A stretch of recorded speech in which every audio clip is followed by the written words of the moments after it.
নজর রাখবো পরবর্তী সংবাদে। স্মার্ট সিটির উন্নয়ন এবং তার সঙ্গে খেলাধুলো বা উমাকান্ত স্টেডিয়ামকে উন্নতি করার লক্ষ্যে বেশ কিছু উদ্যোগ গ্রহণ করেছে ত্রিপুরা স্পোর্টস কাউন্সিল এবং উমাকান্ত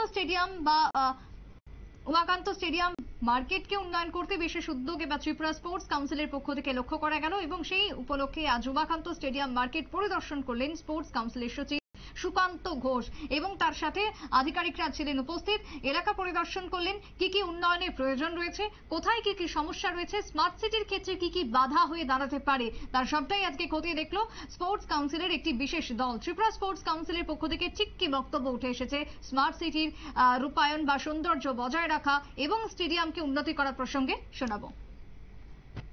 আমাদের এই স্টলগুলো নিয়ে আরসিসির মধ্যে একটা কমপ্লেন যাচ্ছে যে এখানে কিছু কিছু দোকান ইলিগেলভাবে দখল করে রেখেছে, এখানে নেশার একটা বড় আড্ডা জমে, তারপর অগুছানো পরিবেশ।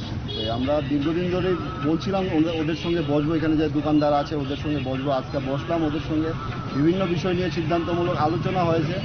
আমরা আগামী দিন চেষ্টা করব যে এই দোকানগুলিকে কীভাবে নতুন করে সাজানো যায়। তা ওরা আমাদেরকে সহমত দিয়েছে যে কাউন্সিল যেইভাবে আগামী দিন আমাদের সহযোগিতা করবে বা যেইভাবে পদক্ষেপ দেবে আমরা কাউন্সিলের সঙ্গে থাকব। এই হিসাবে আমরা আজকে এখানে ভিজিট করতে আসলাম, প্রত্যেকটা দোকান ঘুরে দেখলাম মার্কেটটাকে। কিছু কিছু দোকান দেখেছি এখানে মানুষ এখানে রাত্রে ঘুমায়, আড্ডা মারে, নেশার একটা বড় আড্ডা জমে এখানে।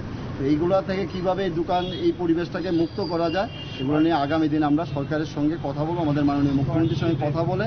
কারণ এটা একটা তো স্মার্ট সিটির আন্ডারে আছে, এই জায়গায় এই ধরনের একটা বস্তির মতো পরিবেশ হয়ে আছে দীর্ঘদিন ধরে। এইগুলো থেকে বেরিয়ে কিভাবে সুন্দর পরিবেশে একটা ভালো মার্কেট করা যায়, এটা ওদেরও সুবিধা হবে, আগামী দিন জনগণের জন্য সুবিধা হবে। এটা নিয়ে আমরা কাউন্সিল ভাবার জন্য আমরা সবাই মিলিতভাবে আজকে এখানে পদক্ষেপ নিয়েছি ভিজিট করার জন্য।